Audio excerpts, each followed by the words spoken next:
Welcome. Hi, beautiful souls. Today, I am here to share with you some comments, reflections on the Sasuraibito tarot. And this tarot is one that I have been working with for several years. I did not have the initial run of the deck. The copy that I have, I believe, is third printing 2018. So since I received it in 2018, I have, so how many years is that? 19, 20, 22, 23, like about 5 years. Maybe 4.5 years I've been working with this deck, and have right from the get-go have really loved working with this deck. And there's just something about it. Perhaps it is the Japanese name that intrigued me. I have a love for Japanese culture, curiosity about it, and so just the fact that on the box itself it has the hiragana sasurai and the kanji bito. So I like that. It's just something that resonated with me. I do have the reading cloth. I rarely have it out though. There's a lovely reading cloth that comes with this deck. Hi, Tamian. So today I decided that I was going to do a full walkthrough, reflections on this deck. There have been several decks that have been discussed for my next deep dive on this channel. And this is one of them. However, I'm not going to do a deep dive on this deck. I've spent some time preparing for today and decided that it's actually going to be the Sheminette Tarot that will be the next deep dive. But I wanted to take some time to honor this deck today, and in my process of deciding what the next deep dive will be, it had to do with deck availability and also the depth with which I could go into a deck. And so just so you're aware, other contenders are, and there will be for sure, when the Slow Tarot is reprinted, I will do a deep dive on that deck. And also later this year, the Tildwick will also have another reprint. So I will also do a deep dive on this deck. And if the Tildwick comes out when it is summer, I will do it in the summer, because I think it is a deck that needs to be seen in the light. Okay, so I just want to make sure it's clear. So the next deck deep dive will be the Sheminette deck, and I will announce that on Friday, because on Friday I'm going to do one deck gone wild tag with this deck. Okay, all right. So Sasuraibito Tarot. This, first of all, love the title, the name of this deck. Sasurai is an old Japanese language for a wanderer, and just a really cool name for a tarot.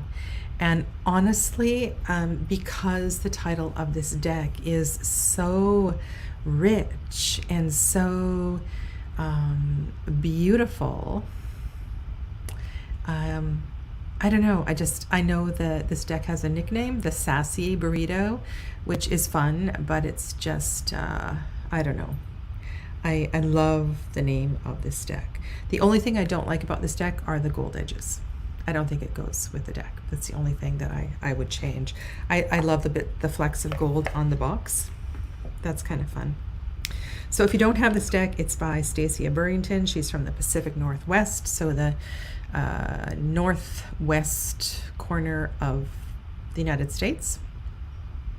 And this deck has an influence from that part of the world, as well as her culture of origin, which is Japan, and a little bit of Buddhism thrown in as well too. So that's what we're working with. It is, I want to say, in a bit of a manga style. It does look like Japanese manga, sort of. Yeah. If you want to know more about this deck and its background, there's quite a few videos on YouTube, and what I'm really here to do today is to share with you my impressions on the cards. And if you have other questions, please put them in the comments, something that I don't cover, and we will come back to that at another time. Okay.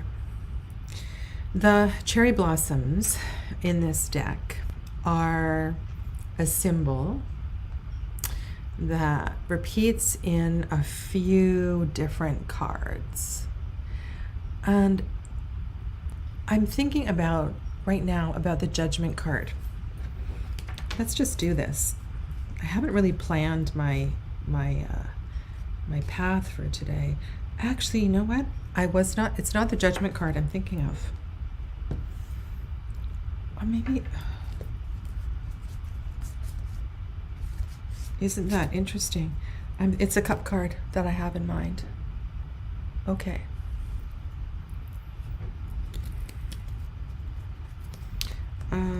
What card am I? I'm thinking of the Nine of Cups. I'm thinking of the Nine of Cups. Okay.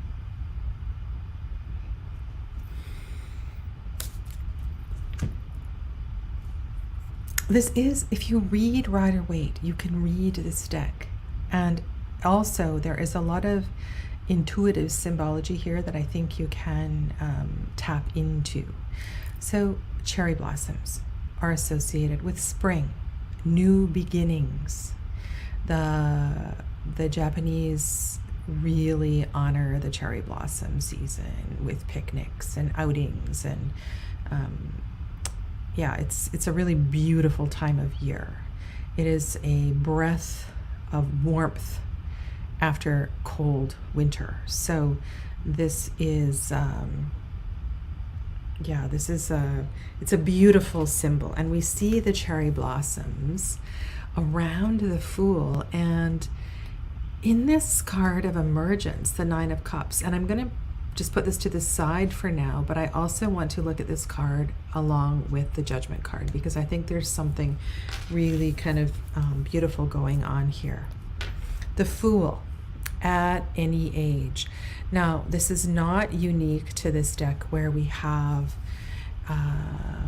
an old man as the Fool, but I think this is really kind of beautiful. And this also reminds me a little bit of, I believe it's in the Judgment card, in the Osho Zen, where there is the old Chinese man with a bird or a cricket or something on their hand. It's this idea of we can begin anew at any time. And it's also really important to have the mindset of a child, the mindset of freshness. I want to share with you some of Stasia's words from the guidebook. Unaware of his own supposed limitations. And I like the word, I like that she puts supposed limitations here, because we assume that beginners and children have limitations. Often there's not an awareness of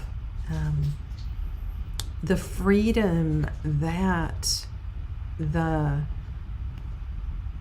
beginner presents. And I think this is an interesting choice of language to put in a description for the Fool, and indeed a very important one. A very important one. So let me just make the cards bigger for you.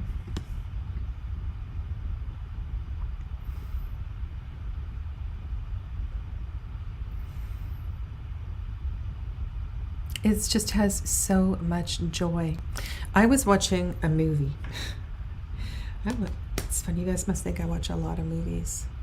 And I believe it's highlighted on Netflix right now, Book Club. And Diane Keaton's daughters are wanting to usher her to Arizona, where they both live, because her mother is becoming old. She's 67 years old, and the perception of age is so different when you are there and when you are not there. And I think Perhaps perception is one of our greatest limitations.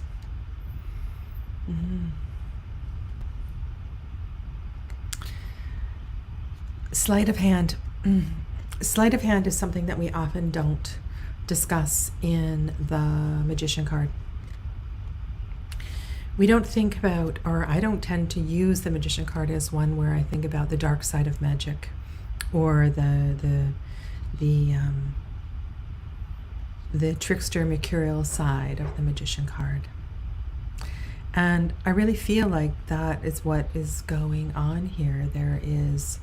It's like we don't know really where to put your eye. The magician's hands are moving so quickly. However, that is an aspect of the Magician card, and I also think that's an aspect of the mind. The mind that moves very quickly and has a difficult time deciding and choosing. And I really pick up on the mercurial energy here. I've often described before the Magician as a young Frankenstein sort of card, you know, and I don't know if that's the right word, but Dr. Frankenstein in his laboratory, the mad scientist kind of energy. And this is such a rich card. You know, this is an ace. This is a beginning. This is a number 1 card. And so that is also important to understand. And this deck is not numbered. I just noticed that. That is so interesting that the majors are not numbered. Okay, this also, I want to say, will give you some freedom in reading this deck, that the majors are not numbered. I never even noticed this before. So that means if you want to read 8 as strength, then you can read 8 as strength, or you can read it as justice. Very interesting. In the guidebook, just while I am there and on that thought, strength is 8. Okay. So yeah, so I know this card can be confusing, and Stasia doesn't really address the artwork in the little guidebook. And she says at the beginning of the guidebook that there is no right way to read this deck. There is no right way to read the tarot, and it feels very, very intuitive. And so I want you to think about how you feel when you don't have, you know, sometimes when I'm watching a magic show, I feel like it makes me angry. I get mesmerized in the magic act itself. I actually know a very classy professional magician who works cruise ships and things, and it's fascinating. I'm fascinated by it, and he is a beautiful, beautiful being. And yet there's a part of me that gets angry at my brain because my brain doesn't know where to look. And that's what this card makes me think about. I'm also going to put this card to the side because there's some blue things that are going on in this deck. So here is the High Priestess, who has a very different look to her compared to other High Priestesses. She is feet in the water, so that is a familiar symbol. There's also a crescent moon down at the bottom. She has an owl, which would connect to, you know, wisdom, and also a creature of the night, who the High Priestess is. Deeply connected to her divinity. The blue robes are also familiar. And the crown. So the crown of branches feels a bit like antenna. And then we have the silhouette of the mountains in the background. So that, I would also pay attention to the backgrounds of this deck and look across the images, because you may be able to weave together pieces of the landscape from card to card. Let's look at the Empress and the High Priestess side by side. Okay.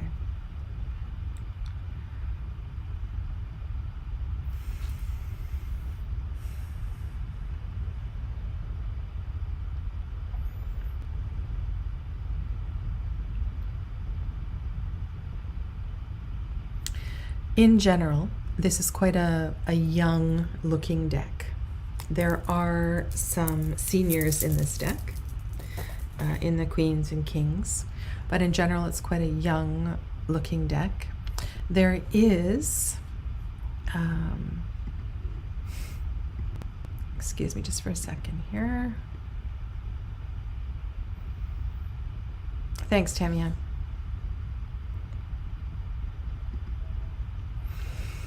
Okay. What I was going to say is that the High Priestess looks significantly younger than the Empress, but then I look at it again and I don't really think that is here nor there. These are two aspects of the divine feminine. And if you look at these two cards side by side, and we have the color blue and the color red. And when I think of the Emperor and the Empress, the color red is highly significant in that it will be a card of action, a card of will, growth, leadership. It's a very active color. And so it's great that the Empress has the red and the High Priestess has the blue. I think these two cards show the completeness or the different aspects of the divine feminine energy. And she is in, or they are in, a field of flowers and wheat. So we get the same sort of symbols of growth and fertility. And while your baby may not be a child, it can be any sort of project and so forth. And I don't know if she has a pregnant belly in this picture. I don't think it's really here nor there, but we do see a ripe feminine image, and it's an interesting word to use, hey? But she does. She looks ripe, ready to grow anything. She's looking at you. She's looking at us. Both of these women are looking at us, which is interesting. It's funny, in all the years I have been reading this deck, I've never really looked at it really, really closely.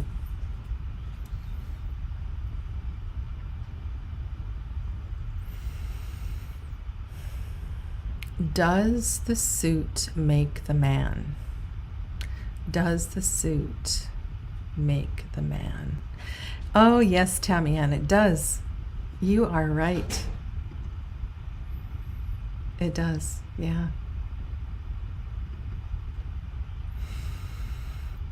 So this is a really interesting contrast. Oh, the numbers are there. The numbers are in those little black diamonds. What am I saying?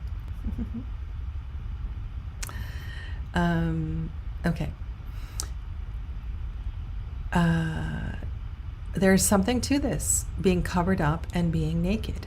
And both of these being imperial, strong archetypes. There's something about the smoke as well, too. And this really makes me want to compare and contrast these two cards.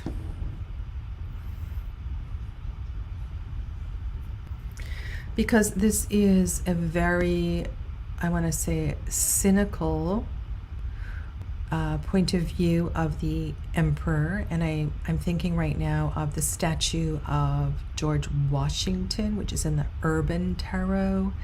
There are some decks that really make you feel that the Emperor is about control. It feels very devil-like. And this is such an interesting contrast because we have the naked man, perhaps, or shirtless man in the Devil card, and the man in the expensive suit in the Emperor card.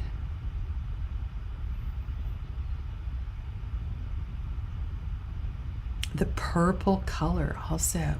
I tend to look at purple as a really high frequency. And I've done a lot of talking about the devil recently, and part of the energy of the devil and understanding the devil has to do with suppression. I can't talk about the devil here. There's just so much in this card, but if we allow our energy to move, whether our energy is or whether we're talking about our emotions, or this is a creative urge, or the need to dance, or perhaps this is a need to express oneself, and we find ourselves in situations where we are controlled by parents, controlled by a spouse, controlled by a culture, controlled by ourselves and our own destructive expectations. We don't allow energy to move in our body, and this can become debilitating. And there's something about also the innocence of this face, the boy next door kind of thing. You know, sometimes we just need to have fun. We just need to let go. We need to let go. And so comparing these two cards, I think there's a real statement in this deck about the Emperor and the Devil, about how dangerous control is. Control is an energy of, hi Perry, and thank you for that lovely comment. Control is a shadow of the Manipura chakra, the solar plexus chakra. And we really need to understand, as we are growing and developing and learning, where to let go a little bit. And it's funny, I was asking this question, does the suit make the man? Where was this coming up? I can't remember what card this was in reference to. This has to do with pentacles. It has to do with money.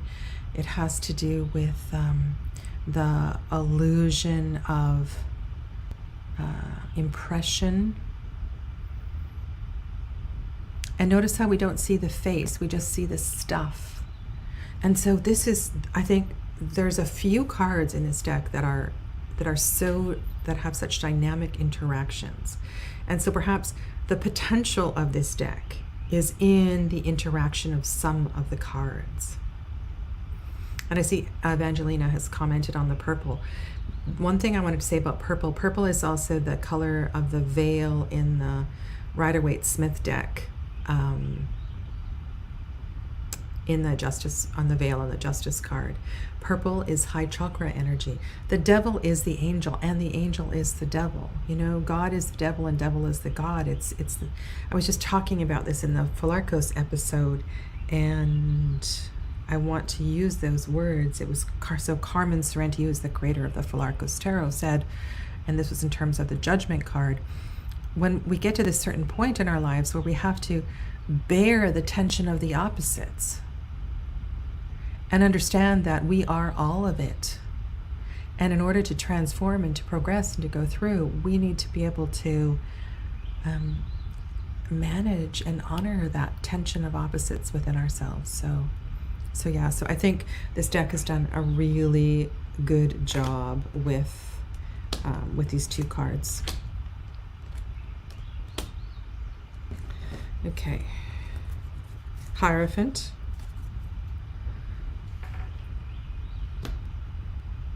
We have a different gesture here. The Hierophant is making, and I believe Stasia mentions the gesture.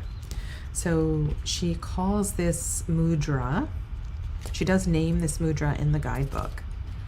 And I will actually have to look up this mudra because I have an amazing mudra book.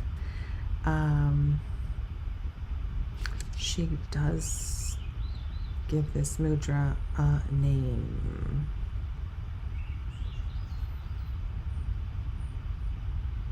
She refers to it as a mudra that's used in Buddhism, I believe. I'm sorry, I'm not going to take more time. So there's something about mudras. We don't see a lot of them in the tarot, but they are definitely significant. But one of the important things about mudra is that it connects circuits, right? It connects energetic circuits in the tarot. Oh, and sorry, Vange, I didn't comment on this, but yeah, I think that is a really excellent point that you offer there.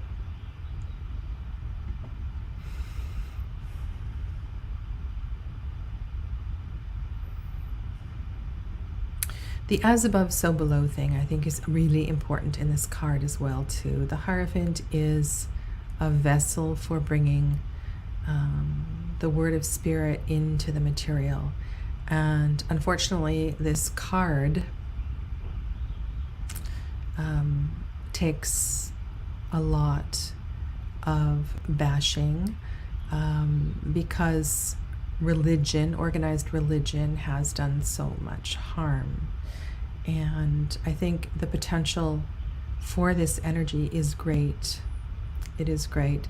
And sometimes we need a mentor in this real world to help interpret for us. And so this card is also, I think it's important to remember that this is a card of support for all of the fives in the minor arcana.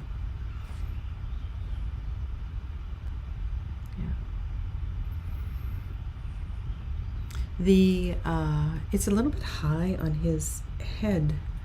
You know, when you go into a Buddhist temple, you go into a Hindu temple, or a lot of different temples, you're given some sort of, well, I use the word kumkum, some sort of powder or dye to put a symbol on your forehead. Sometimes it's white, sometimes it's red, sometimes it's black. And so it would not be uncommon to see a priest with a mark on their forehead.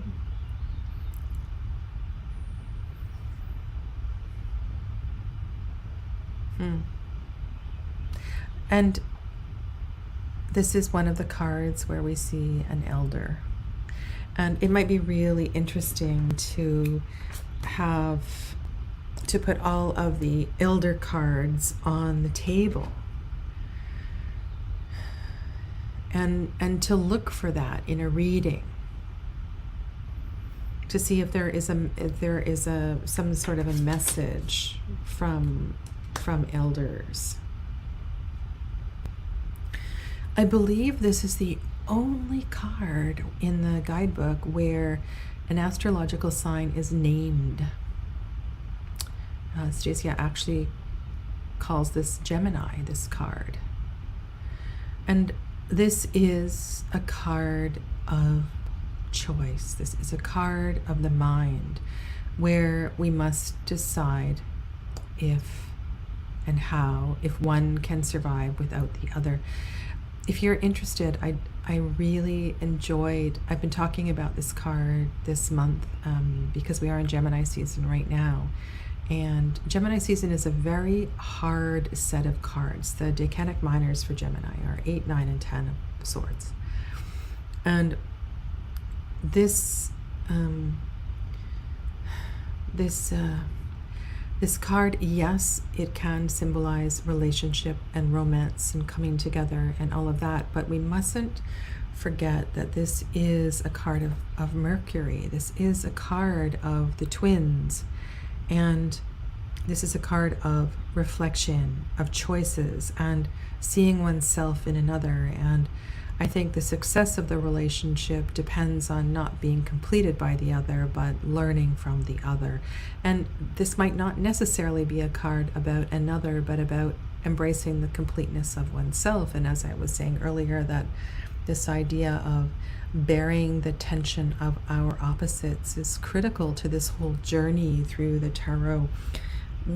With a Lover's card, and you know, this is not the only deck to do this, where the lovers are one, and we have this idea of oneness in the lovers. Not my favorite depiction of lovers. I really do prefer to see the twins or to see the separation. Thank you, Perry, for all of these words. I'm going to go back here. Beautiful. Take the goodness of each connection between us.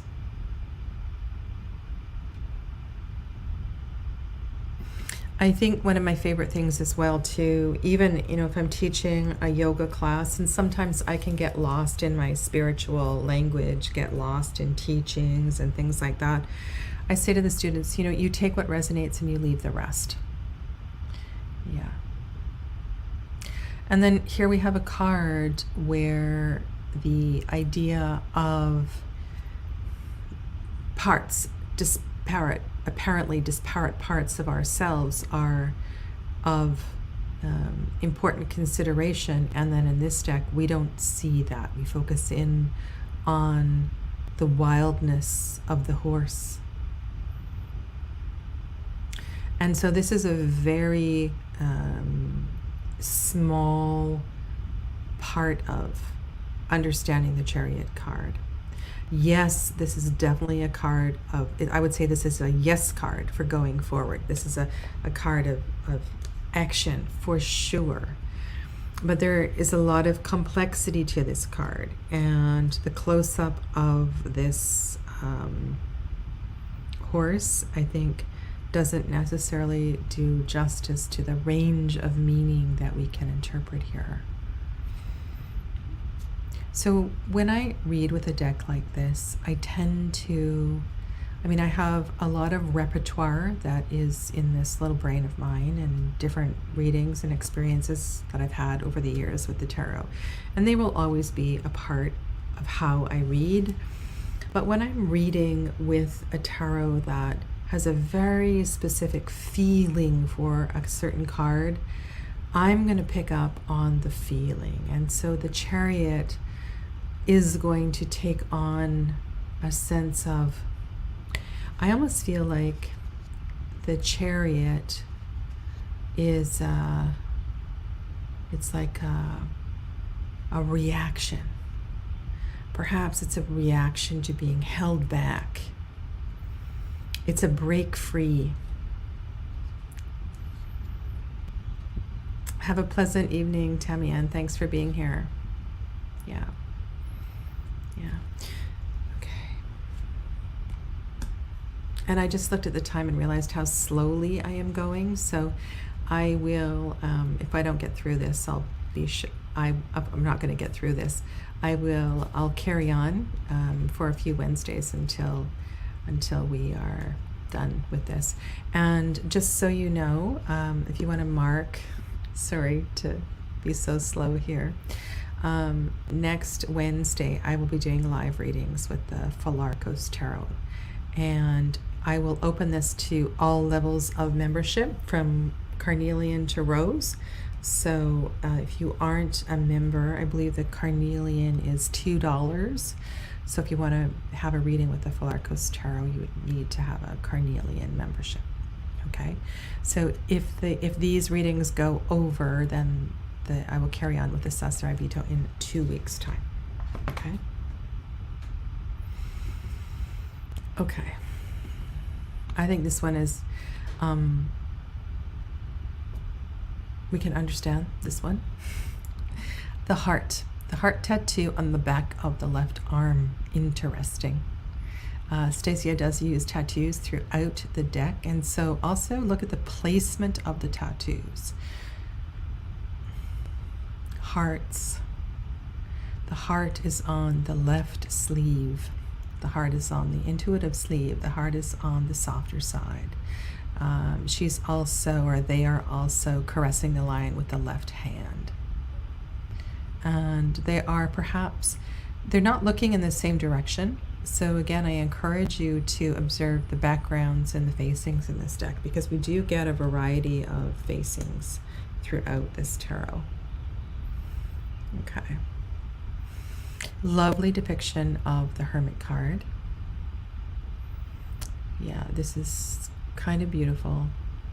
And I really like what Stasia says in this card. She says something to the effect of the hermit must come back. I don't need to look in the guidebook. Must come back. So this reminds me of those souls who would rather stay at the ashram for their whole life. There's a sense of richness, right? There is scarcity because the food is very simple and the lifestyle is very simple. There's a lot of restriction and there is daily seva. Sometimes it can be excruciating. But there is a safety inside the walls of the ashram, and what happens is at some point the guru is going to send you off to do work, to go out into the big world. And so there's this energy of this card of, yes, there's a path for contemplation and isolation, and then it's almost like there's a it's not just for you, it's always bigger than you. There is a responsibility to come back and share all that you have learned, and that may be with, it doesn't need to be with a large group of people, but there's something here, like you could touch one other soul with all that you have learned. And I love that the hermit perhaps is looking at Mount Kailash, or some great mountain, and I'm sure that could be Mount Shasta, right? This is a deck of the Pacific Northwest. So yeah, it's a beautiful hermit card. Now this is one that is really interesting. So the wheel is on the heart. The wheel is on the heart.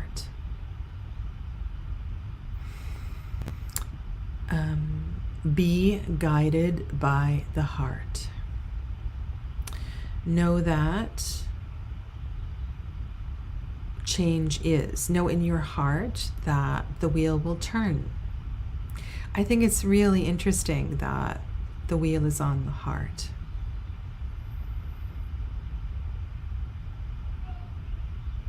Yeah.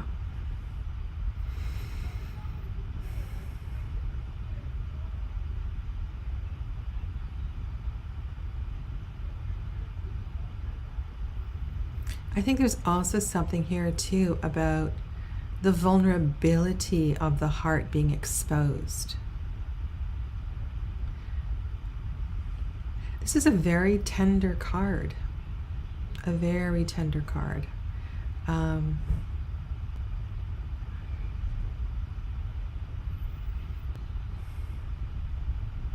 would also say that this card says that your heart is connected to all of the directions. Your heart, it's important to trust your heart because your heart knows change. Your heart knows all of the seasons.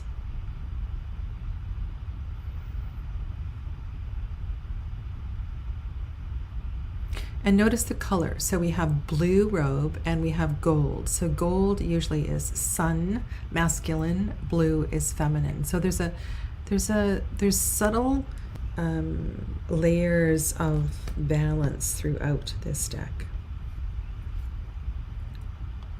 All right, there's a couple of rather alarming cards in this deck. This card reminds me of the Hush Tarot. I don't know if the Ma'at card in Hush Tarot is anything like this, but this card, if you know the Hush Tarot, you'll know why I'm saying this. Justice is 11, and the Eye. So there's a few different things here. The soul is weighed against a feather. What does that mean? I think the idea of judgment is one of, we don't need anyone to tell us if we are good or bad or evil or blessed.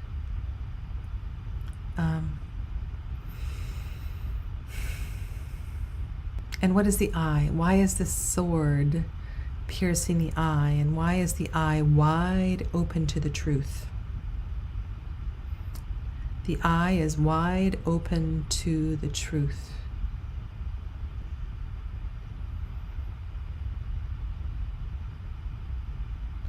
And then if, this card is tapping into the energy of Buddhist philosophy. And so we have awareness of reincarnation, karma, the fact that our that human justice does not always seem to be fair, and we have this, we can't always see the big picture. Justice doesn't always seem fair, but there's this layer of natural law that is part of this card as well too.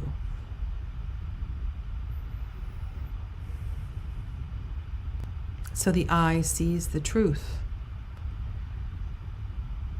The eye sees the truth, and notice how the scales are balanced. So what does this say? Does this say truth is balance?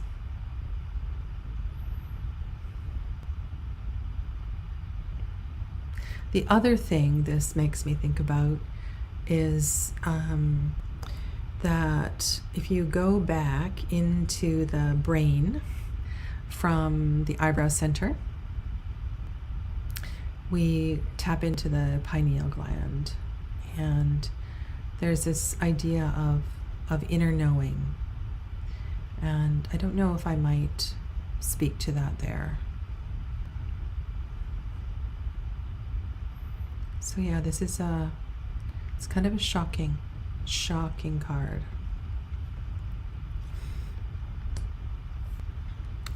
One of the things Stasia points out in this card is the peace on the face and the arm gesture. So there's a really different energy in this card than many weightsmiths where the arms are either folded behind the head. This is just, there's a sense of release and peace and freedom. And when I look at a card like this, I think of lymphatic drainage and how hanging the body upside down is really important for that. It doesn't have to be this drastic, but I don't know, there's something about purification here.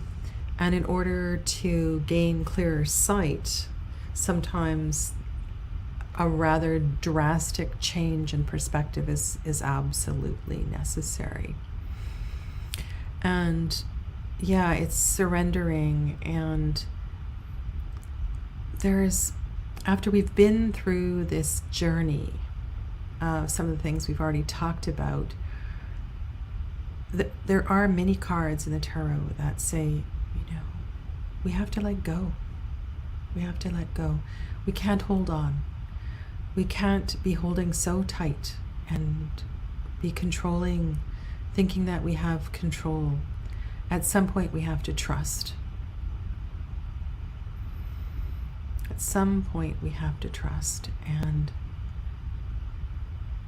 it is, I think, on a very mundane level, walking a mile in another's shoes. Those sort of exercises. I mean, I've seen kind of a silly thing. I remember there was this one event in this town I used to live, and it was a summer thing, and it was a fundraiser for breast cancer or something, and the guys would put on high heel shoes and walk through the village. It was a race. Kind of dangerous for ankle damage. But there is something to gaining perspective. And this can be, going to another country. It can be changing roles with somebody for a day or a week. I think there's a lot of things, like if this card comes up in a reading, sometimes people have a hard time with, well, what am I supposed to do with this? Well, put yourself in the other person's shoes. Go climb a mountain and sit up there and look at what's going on from the bird's eye view.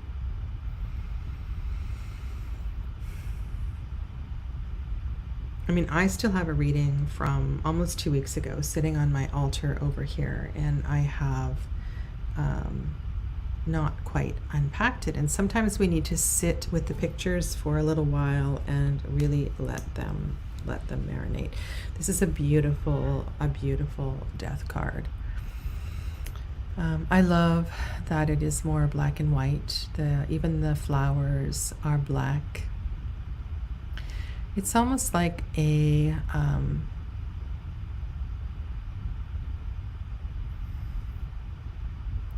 it's like an understanding of there is no separation between life and death. And I think this is another important conversation, that our loved ones are right here. And I don't think it is necessary. You know, another deck that does this really well, I don't have it anymore, is the one English deck. It is more realistic. Oh my goodness. And the creator died not too long ago. And the deck is called Enchanted. Everyday Enchantment Tarot. And I really like the death card in that deck because we see the honoring of the dead, the living and the dead together. It's really beautiful. Really beautiful. Yeah. Just love it. Just love this. And this concept is just, it's such an important concept. Now, I was talking about blue people, and I think this is this is where I'll close for today.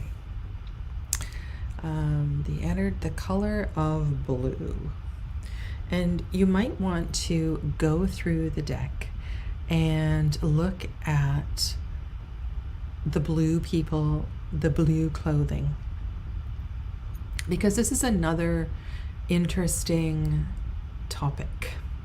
And that has to do, and if you think about blue gods and goddesses, I'm thinking Hindu pantheon, but I don't know if this comes through in other pantheons as well too.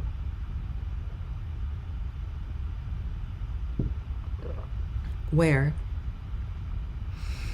either the humans made a horrific mistake, or the demons did something. The monsters did something, and the god drank the poison. And so the blue is symbolic of poison. The blue is symbolic of toxicity. And when one is of a higher frequency, one can digest others' poisons. If you have read Autobiography of a Yogi, there is a part in this book where Yogananda Ji, he was not known as that at the time, I don't think in the book, witnessed one of his teachers taking on horrific illness of somebody they encountered. And probably Sri Yukteswar it was able to digest the illness of the other, and it passed through his teacher quite quickly. And so when I look at these cards, I think about these mythologies, and perhaps Temperance is about taking responsibility for digesting our own poison. And if you look at these two cards side by side, the boy in the Magician card and the boy in the Temperance card look pretty similar. And that's why as I look at these cards, I'm thinking of the potential poison that is in the Magician, the dark side of the Magician. I was talking about the mad scientist and so forth. And so Temperance. we come to this place where we choose to take responsibility. Do something about.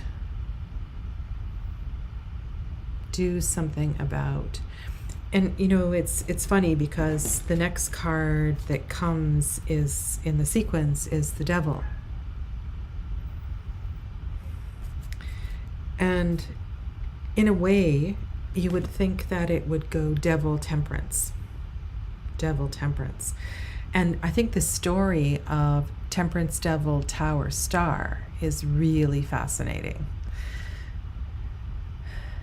So if you are confused, also the tattoos, look at the tattoos. That's really, so there's feather tattoos on both arms. There may be wings all across the back. So look at the way the tattoos are over the shoulders and the arms. So is this an angel? Is this an angel who has taken on your poison, your toxicity, and asking you to invite, to bring balance into your life?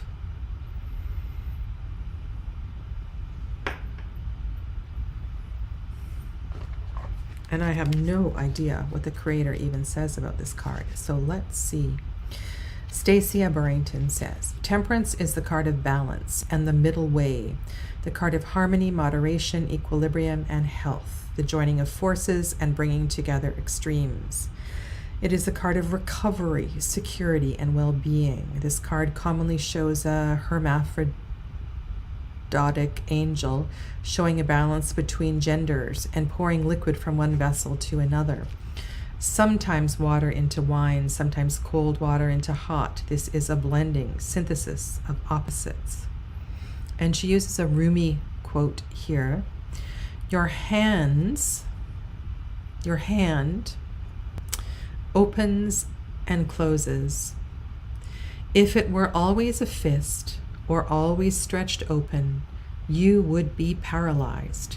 Your deepest presence is in every small contracting and expanding, the two as beautifully balanced and coordinated as birds' wings. Beautiful. All right.